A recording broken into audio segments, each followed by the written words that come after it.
Aunty, అర్చన గోపి మీద ఎందుకంత కోపంగా ఉన్నారు? ఏం చెప్పమంటావు నందిని? మా ఆయన సంగతి నీకు తెలిసిందే కదా. వీడు మా నుంచి బయటకు వచ్చేంత వరకు ఏ బరువు బాధ్యత లేకుండా తాగి తందనాలాడుతూ బజారు మీద పడి బలాదూరుగా తిరిగాడు. ఏదో రాణి పెళ్లికి ముందు నుంచి కాస్తంత పద్ధతి మార్చుకుని బాధ్యత గల మనిషిలా చేతనైన పని ఏదో ఒకటి చేస్తూ అంతో ఇంతో తెచ్చి ఇల్లు గడుపుతున్నాడు. నువ్వే చెప్పు నందిని, ఆయన వయసుకి ఆయన ఏం పని చేయగలడు? అందుకే ఏదో వాళ్ళ కాళ్ళు వీళ్ళ కాళ్ళు పట్టుకుని హోటల్లో పనిచేయడానికి చేరాడు. ఆ పని కాస్త వాసు వాళ్ళ మామగారు ఓడగొట్టేశాడు.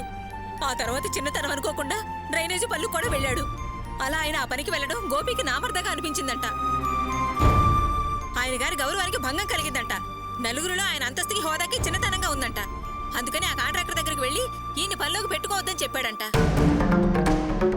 వాడి మాటతో ఆ కాంట్రాక్టర్ ఈయన పనిలో నుంచి తీసేశాడు. ఆ విషయం తెలిసి ఈయన బాధతో పీకల దాకా తాగి ఆ షాప్ ఓడితో గొడవ పడ్డాడంట. వాడేమో పోలీస్ కేసు పెట్టి లోపలేయించాడు. ఆయన్ని విడిపించి బయటికి తీసుకురావడం మా వల్ల అవుతుందా చెప్పు? పాసును బతిమలాడితే నా మాట ఎవరింటారు? నాకేమన్నా హోదా పలుకుబడి ఉందా అని చేతులెత్తేశాడు. గోపిని కాళ్ల వేళ పడి అడిగితే కాస్త మీ నాన్నని విడిపించిన ఆయన అంటే తాగి రోడ్డును పడి గొడవలు పడే వాళ్ళని విడిపించడం తప్ప నాకు వేరే పనేమి లేదా? నా ఆఫీస్ ముందు నిలబడి ఎవ్వరూ ఏడవద్దు వెళ్ళండి అని బయటకు పంపించేశాడు. మా కుటుంబంలో ఎవరికి ఏమైనా అందులో వాళ్ళ నాన్నకి రాణికి ఏమన్నా అయితే ముందుకొచ్చి అన్ని వాడే చేసేవాడు. అలాంటిది ఇప్పుడు ఆయన పోలీస్ స్టేషన్ లో ఉన్నాడు రారా అంటే పోపో నాకే సంబంధం అన్నట్టు నానా మాటలు అని నన్ను పంపించేశాడు. వాడి మనసు ఇలా మారడానికి కారణం ఎవరు? ఆ అర్చన కదూ. మా మీద లేనిపోనివన్నీ నూరిపోసి వాడిని మార్చేసింది. అది చెప్పిన మాట మేరకుండా కొంగును ముడేసుకుంది. బాగా డబ్బు సంపాదించాడని కార్లు బంగ్లాలు కూడాయని అహంకారంతో ఇలా ప్రవర్తిస్తుంది. మా కష్టం వంక కన్నెత్తి చూడకుండా అయ్యాడు. నాకు తెలిసి ఇంత అన్యాయం చేసిన వాళ్ళని ఆ దేవుడు ఊరికే వదలడు. ఇంతకింత అనుభవించి తీరుతుంది. వాసు కూడా వాడి ఉద్యోగం ఎక్కడ ఊడుతుందనని భయపడి నా వల్ల ఏమవుతుందని తప్పించుకుంటున్నాడు. చెట్టంతా ఎదిగిన ఇద్దరు కొడుకులుండి ఆయన కటకటాలు పాలైతే కనీసం పట్టించుకోవడం లేదు. కానీ కట్టుకున్నాడు గురించి నాకు తప్పదు కదమ్మా. వాళ్ళలా నేను పట్టించుకోకుండా ఉండలేను కదా. కానీ నా వల్ల ఏమవుతుంది చెప్పు? ఎవరి కాళ్ళు పట్టుకోను. అందుకే బుర్ర బద్దలు కొట్టుకుంటూ బయలుదేరాను. బాధపడకండి ఆంటీ, ధైర్యంగా ఉండండి. నేను మీ వెంట వస్తాను. ఎలాగైనా అంకుల్ని బయటికి తీసుకొద్దాం, సరేనా? రండి. అమ్మ నందిని, నువ్వు ఈ మాట అనేసరికి నాకు ప్రాణం లేచొచ్చిందమ్మా. ఆ అమ్మవారిలా మమ్మల్ని కాపాడడానికి వచ్చావనిపిస్తుంది. చాలా సంతోషంగా ఉంది తల్లి.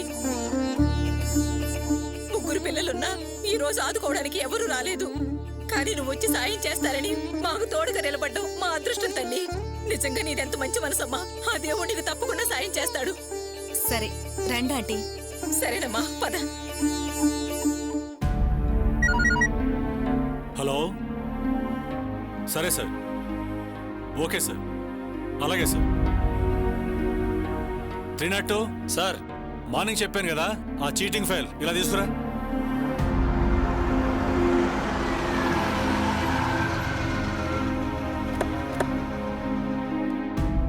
రండి మేడం, మీకోసం ఎదురు చూస్తున్నాం. రండి ఆంటీ. ఏమయ్యా? Good morning sir. Good morning. కూర్చోండి. ఏంటి సార్ మీరు వచ్చారు? ఏంటి విషయం? సార్, తాగి గొడవ చేశాడని మీరు అరెస్ట్ చేసిన రంగయ్యనే జామీనిచ్చి తీసుకెళ్దామని వచ్చాను సార్. ఏంటి సార్, పీకల దాకా తాగి మత్తు తలకెక్కి మూసేసిన వైన్ షాపును తెరవమని రోడ్డు మీద నానా భీపత్సం చేసిన అతనికి జామీనిచ్చి విడిపించుకెళ్దామని వచ్చారా? ఇంతకన్నా మంచి కేసు దొరకలేదా మీకు?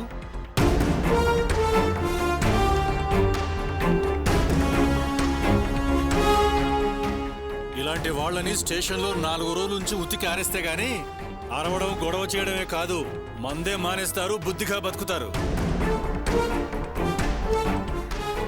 అయ్యా, ఆయన తాగి రోడ్డు మీద పడి గొడవ చేసే మనిషి కాదు. ఏదో మనసు బాగాలేక కాస్తంత ఎక్కువ తాగి తెలియనితనంతో అలా గొడవ చేశాడు. చేసే పని పోయిందని, చేతులు విరిగినట్టయి నోటి ముందర ముద్ద పోయింది అన్న బాధతో అలా చేశాడు.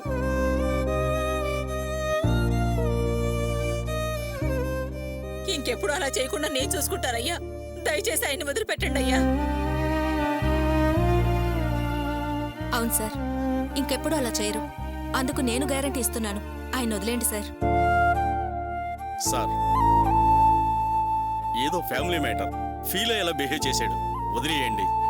అదిగా సార్, ఎవరి ఫ్యామిలీస్ లో ప్రాబ్లమ్స్ ఉండవు, అందుకని తాగింది కాక మూసేసిన వైన్ షాప్ ను తెరవమని నానా బీభత్సం చేస్తాడా? ఈయన చేసిన నిర్వాకానికి రోడ్డంతా బ్లాక్ అయింది. కంట్రోల్ రూమ్ నుంచి నాకు సెంటింగ్ వచ్చింది. తప్పే సార్, ఆయన చేసింది ముమ్మటికి తప్పే. దాన్ని మేము సమర్థించాం, కాదనం. దయచేసి ఆయన రిలీజ్ చేయండి సార్. మీరెప్పుడు కావాలంటే అప్పుడు తీసుకొచ్చి మీ ముందు హాజరుపరుస్తాం. పంపించండి సార్. అవునయ్యా, ఆయన తీసుకొచ్చి మీ ముందుంచుతాం. మా మాట నమ్మండి, ఆయన వదిలేయండి. ప్లీజ్ సార్, ఆయన వదిలేయండి. మీరింతగా అడుగుతున్నారు కాబట్టి, ఇంకా ఎఫ్ఐఆర్ రాలేదు కాబట్టి వదిలేస్తున్నాను. ఒక అప్లికేషన్ రాసిచ్చి తీసుకెళ్ళండి. చాలా థ్యాంక్స్ సార్. ఇదిగో హెడ్ కానిస్టేబుల్ సార్, వీళ్ళ దగ్గర కాగితం రాయించుకొని ఆ పెద్ద ఆయన వదిలేసాయి. అలాగే సార్. Thanks sir. వస్తావయ్యా. పదండి. Okay sir, thank you very much sir. Okay, ఇక్కడ సంతకం పెట్టండి. ఓకే, పదండి వెళ్దాం. రావయ్యా, రా.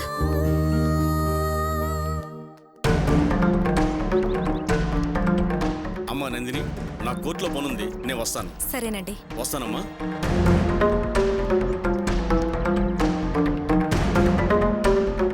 ఏవయ్యా, గాలి పీల్చి వదిలే ప్రతి శ్వాసలో నా కొడుకు గోపి అంత గొప్పోడు, ఇంత గొప్పోడు, అంత మంచోడు, ఇంత మంచోడు అని చాలా గొప్పలు చెబుతావే. ఇప్పుడు చూడవయ్యా ఏం చేశాడు. నిన్ను స్టేషన్లో పెట్టారని పరిగెత్తుకుంటూ వాడి దగ్గరికి వెళ్ళి, అయ్యా ఇలా జరిగింది, ఎలాగైనా మీ నాన్నని విడిపించు అని కాళ్ళ వేళ్లబడి బతిలాడుకున్నాను. కానీ వాడు కాస్త కూడా కరగలేదు, జాలి చూపించలేదు. పైగా ఏమన్నాడు తెలుసా? తాగి ఒళ్ళుపై తెలియకుండా రోడ్డున పడి గొడవలు పెట్టుకునే వాళ్ళని విడిపించడం తప్ప నాకు వేరే పనేమి లేదా, వెళ్ళు అని నిర్మోహమాటంగా బయటకు పంపించేశాడయ్యా. అదయ్యా నీ కొడుకు, అదయ్యా వాడి మనసు. ఒట్టి కఠినాత్ముడు, బండరాయి. వాడాలా అని పంపించేస్తే ఏం చేయాలో తోచక పిచ్చిదానిలా రోడ్డున పడి ఏడుస్తూ వస్తుంటే నందిని ఎదురుపడి ఏంటని విచారించిందయ్యా. జరిగిందంతా ఆమెతో చెబితే అయ్యో పాపం అని జాలిపడి లాయర్ని తీసుకొచ్చి నువ్వు బయటకు వచ్చేలా చేసింది. ఎన్ని జన్మలెత్తినా నందిని రుణం తీర్చుకోలేవయ్యా. లేకపోతే ఆ పోలీసులు నిన్ను ఎన్ని బాధలు పెట్టేవాళ్ళో. ఏమ్మా నందిని, నా కొడుకు నన్ను కాదన్నా నువ్వు పెద్ద మనసు చేసుకుని సాయం చేయటానికి ముందుకొచ్చావా అమ్మా? చాలా థ్యాంక్స్ అమ్మా, చాలా చాలా థ్యాంక్స్. అయ్యో, మీరు నాకు దండం పెడుతున్నారేంటి? ఇదేమైనా అంత పెద్ద సాయమా? అలా ఫీల్ అవుతున్నారు? అది కాదమ్మా, నా కొడుకు అని ఇన్నాళ్ళు మురిసిపోయాను. కానీ ఈరోజు నేను చేసే పని వాడికి నామర్ద అయింది. నన్ను విడిపించడం వాడికి చిన్నతనమైంది. రాను పొమ్మన్నాడు. ఏం బతుకమ్మా నాది. అయ్యయ్యో, ఏవయ్యా? చూడమ్మా, చాలా రోజుల నుంచి రాత్రిపూట ఇలాగే దగ్గుతున్నాడు. ఇప్పుడు బాధపడేసరికి దగ్గు కూడా ఎక్కువైనట్టుందమ్మా. అయ్యయ్యో, ఏంటయ్యా ఇది? అమ్మా పదమ్మా, వెంటనే హాస్పిటల్కి తీసుకెళ్దాము. కంగారు పడకండి ఆంటీ. అంకుల్, డాక్టర్ గారు ఇచ్చిన మందులు మీరు వాడటం లేదా? మందులు వాడటం ఏంటమ్మా? ఏంటయ్యా, నందిని మందులు వాడటం లేదా అని అడుగుతుంది. అదేం లేదే, దగ్గు వస్తుంది కదా, మందులు వాడతలేదా అంటోంది. ఎందుకు అలా కంగారు పడతావు? ఏంటంకుల్, ఈ విషయం ఇంకా దాచి ఏదేదో అంటున్నారు. మీరు ఈ విషయం ఇంట్లో చెప్పలేదా? ఏంటమ్మా, ఇంట్లో చెప్పలేదంటున్నావేంటి? ఏవయ్యా, ఏంటయ్యా, ఏ విషయం నా దగ్గర దాచావు? ఆంటీ, మా నాన్నగారి కోసం నేను హాస్పిటల్కి వెళ్ళినప్పుడు ఆ డాక్టర్ అంకుల్కి టీబీ ఉందని చెప్పారు.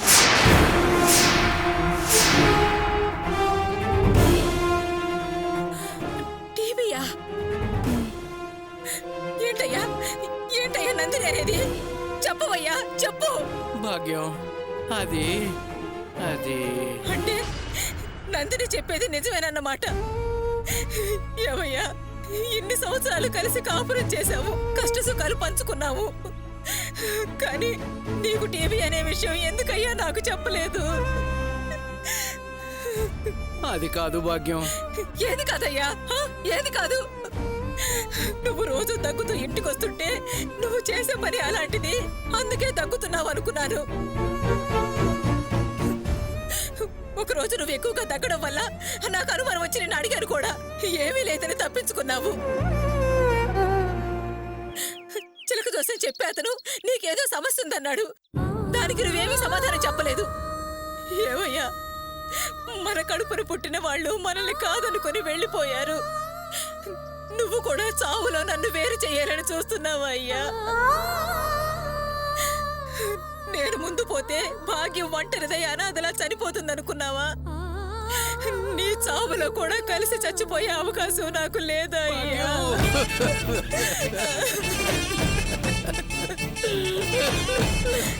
నేనంత అభాగ్యురాలినా? చెప్పవయ్యా, చెప్పు. ఎందుకయ్యా నాకు ఈ బతుకు? నువ్వు పోతే ఒంటరిగా నేనెలా బతుకుతాననుకున్నావయ్యా?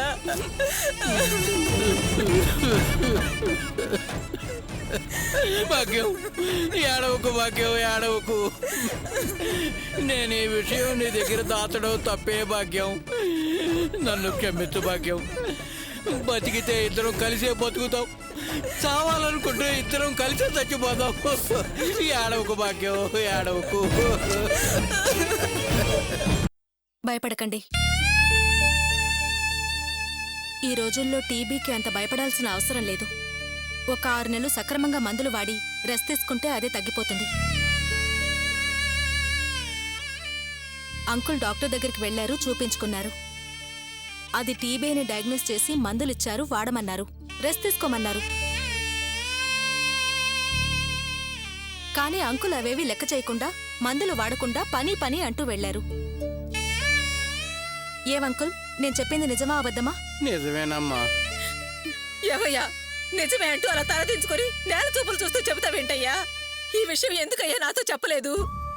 చెబితే నువ్వు నన్ను పనిలోకి వెళ్ళనివ్వవే. ఇంట్లో కూర్చోవటానికి మనకేమైనా పెద్దలిచ్చిన ఆస్తులు, కూడబెట్టిన ధనరాశులు ఉన్నాయా? ఆస్తులున్నాయా, ధనరాశులున్నాయా అంటూ ఆరోగ్యం పాడు చేసుకుని ప్రాణాల మీదకి తెచ్చుకుంటావా అయ్యా? నాలాంటి వాడి ప్రాణాలు ఉంటేనే పోతేనే. ఎవరికి ఏ ఉపయోగం లేని బ్రతుకు ఎందుకే నేనింకా బ్రతకాలని ఆశపడతావు? చూసావా నందిని, చూసావా ఎలాంటి మాటలు మాట్లాడుతున్నాడో? చూసావా? ఏంటంకుల్ ఆ మాటలు? ఆంటీ, అదేం పెద్ద ప్రాణాలు తీసే జబ్బేం కాదు. మీరు భయపడకండి. ఇప్పుడు మీకు ఈ విషయం తెలిసింది కదా, ఇకపై జాగ్రత్తగా ఉండేటట్టు చూడండి. పదండి, డాక్టర్ గారిని కలిసి ఇంకా మంచి మెడిసిన్స్ రాయించుకుందాం, సరేనా? సరేనమ్మా, పదయ్యా.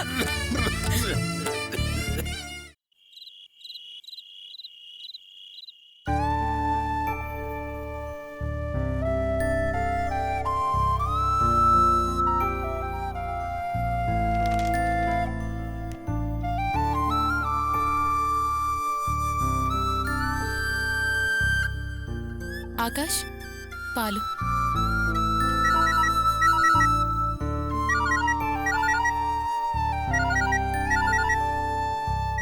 వినోద్ బావా, ఈ టైంలో ఫోన్ చేస్తున్నారేంటి? ఏంటి ఫోన్ రింగ్ అవుతుంటే లిఫ్ట్ చేయకుండా అలా మౌనంగా నిలబడతా? మళ్ళీ వినోద్ గాడేనా? అబ్బే కాదు ఆకాష్, ఏదో కొత్త నెంబర్. కొత్త నెంబరా? ఏది ట్యూన్, నేను మాట్లాడతానా? వద్దాకాష్, మా ఎండి గారికి 4-5 నెంబర్లున్నాయి. నువ్వు మాట్లాడితే బాగుండదు, నేను మాట్లాడతాను. సారీ రాణి, నన్ను ఫోన్ చేయొద్దని చెప్పావు, కానీ తప్పనిసరి పరిస్థితిలో ఫోన్ చేయాల్సి వచ్చింది. హలో హలో సార్, వినపట్లేదు. హలో ఆకాష్, ఇక్కడ సిగ్నల్ లేదు, బయటకు వెళ్ళి మాట్లాడతాను. హలో హలో హలో సార్, చెప్పండి.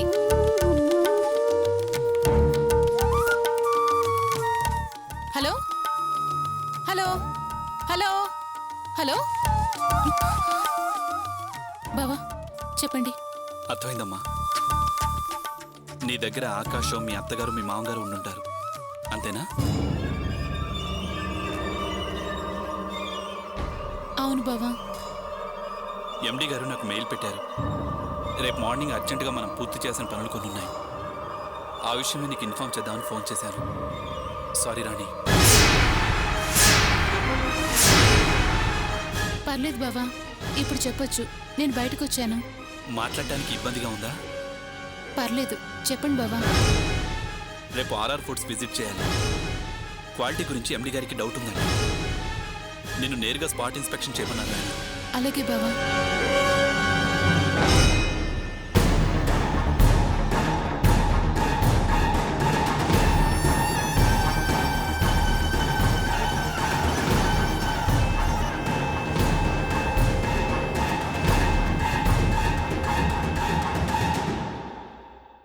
సరేనా?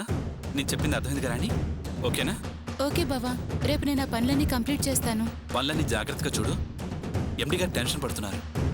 నో ప్రాబ్లం బావా, నేను అన్ని పనులు పర్ఫెక్ట్గా కంప్లీట్ చేస్తాను. సరే, గుడ్ నైట్ రాణి. గుడ్ నైట్ బావా. రాణి, రాణి, ఏంటత్తయ్యా? ఎవరితో ఈ టైంలో మాట్లాడుతున్నావు? ఆఫీస్ పని గురించి ఎండి గారు ఫోన్ చేశారు. ఎంత ఎండి అయితే మాత్రం ఈ టైంలో ఫోన్ చేయడం ఏంటి? రేపు ఓ అర్జెంట్ పని ఉంది అత్తయ్య. ఆ విషయం లోపలే మాట్లాడొచ్చుగా, ఇక్కడ దాకా రావడం ఏంటి? అది ఆకాష్ బుక్ చదువుకుంటున్నాడు. డిస్టర్బెన్స్ ఎందుకని ఇలా వచ్చాను. చూడు రాణి, వాడు అసలే అదోలా ప్రవర్తిస్తున్నాడు. నువ్వు ఇలా ప్రవర్తిస్తే అది ఇంకో దానికి దారితీస్తుంది. నీ పద్ధతి నాకేం నచ్చట్లేదు. అది కాదత్తయ్య. సర్లే, పైన బట్టలున్నాయి, వెళ్ళి తీసుకురా. ఉమ్.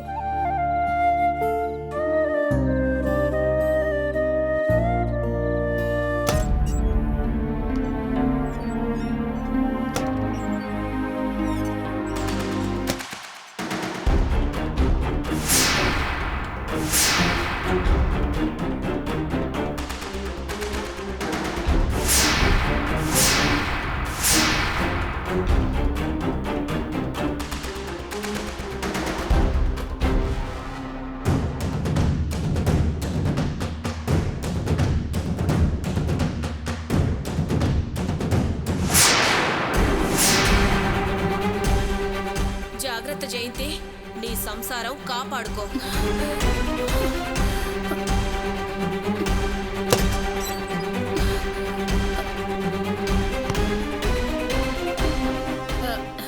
ఏమండి? పాలివో. ఏమండి, ఇప్పుడు దాకా ఫోన్లో బయట ఎవరితో మాట్లాడారో తెలుసుకోవచ్చా? మా ఎండి గారితో.